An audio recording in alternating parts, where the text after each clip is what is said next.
Good day, grade 3 learners. Welcome to our English 3. Our topic for today is main idea and supporting details. Before we begin, please don't forget to like, share, and subscribe. Thank you. Here are the bases of our lesson. Content standards, performance standards, learning competencies, and objectives. Meeting prior knowledge. Good morning, class. I'm so happy to see your bright faces today.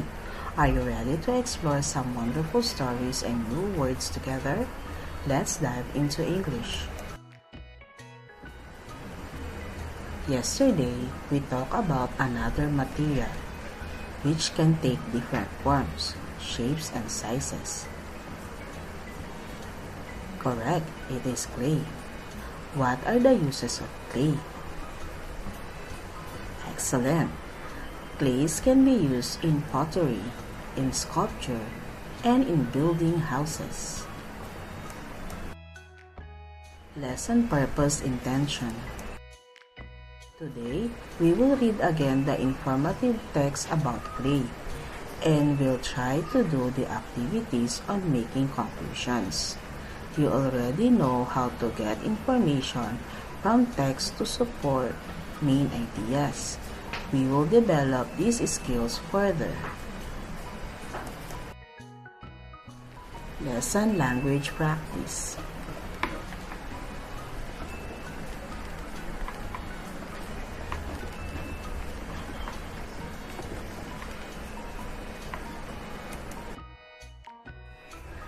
But first, let us recall the 7 basic words assigned for this week. Let us identify them in each sentence. Number 1, I sleep early. That's right. Among the basic sight words is the word sleep. Number 2, I have 5 siblings. It is also among the 7 basic words assigned this week is the word 5. My parents wash the dishes.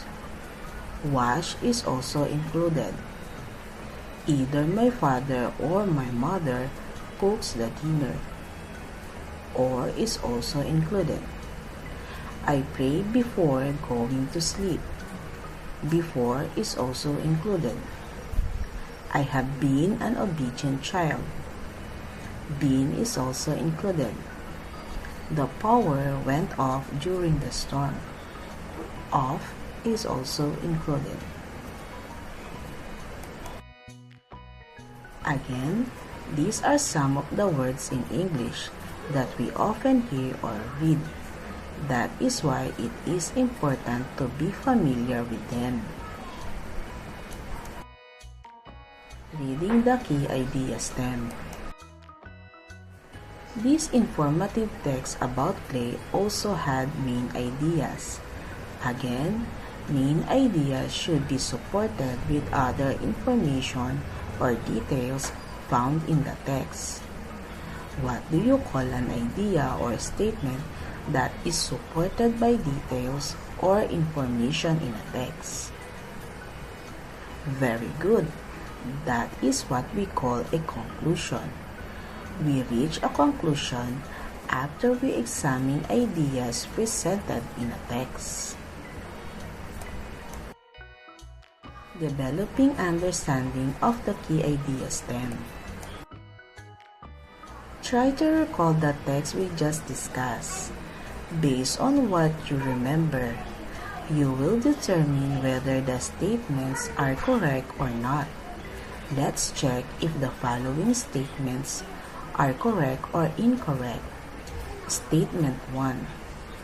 Clay has been used for thousands of years to make many things. This is correct. The text says that people have used clay for thousands of years to make pottery and other useful items. Statement 2. Clay is strong when wet. This statement is incorrect. The text explains that clay is smooth and sticky when wet, but it only becomes hard and strong after it dries. Number 3.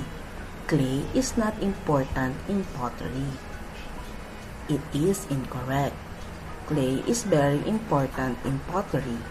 In fact, it is the main material used to make pots, bowls, and tiles. Number 4. Clay has its use in the arts. It is correct. The text mentions that artists use clay to create sculptures and school projects. Deepening understanding of the key ideas then. Pair of the learners. Learner A will be given the first statement and learner B the second statement. Write supporting information for the idea assigned to you. After 3 minutes, exchange papers and do the same thing. First statement. Clay's characteristics make it highly shapeable. And the second statement, clay is a good construction material.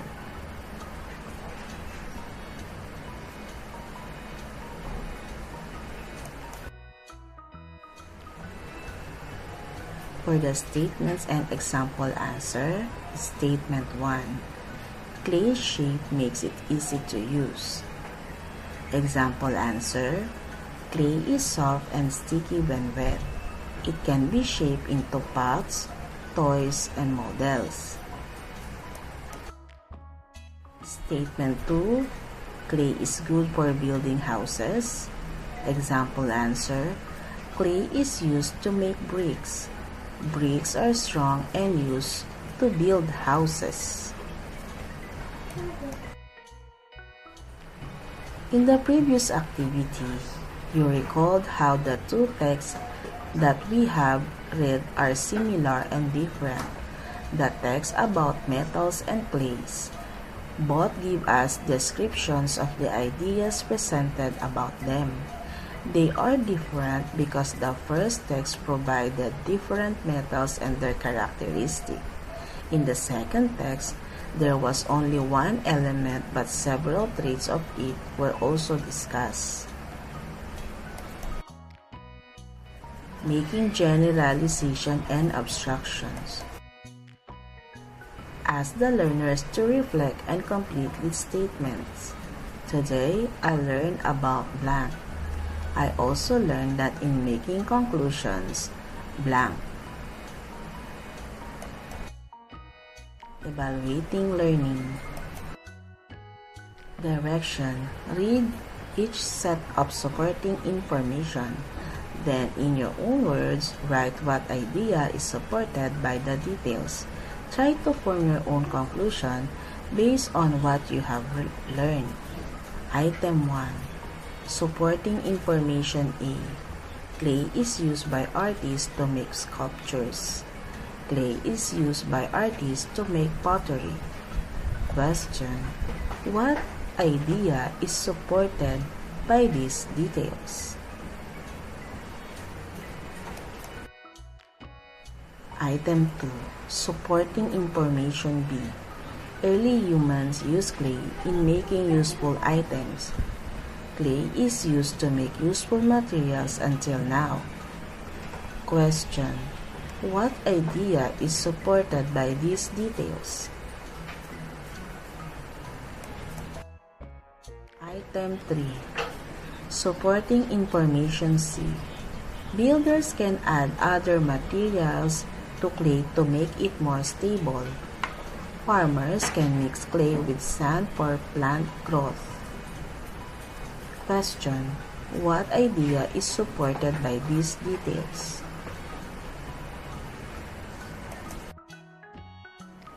Here are the correct answers for item 1,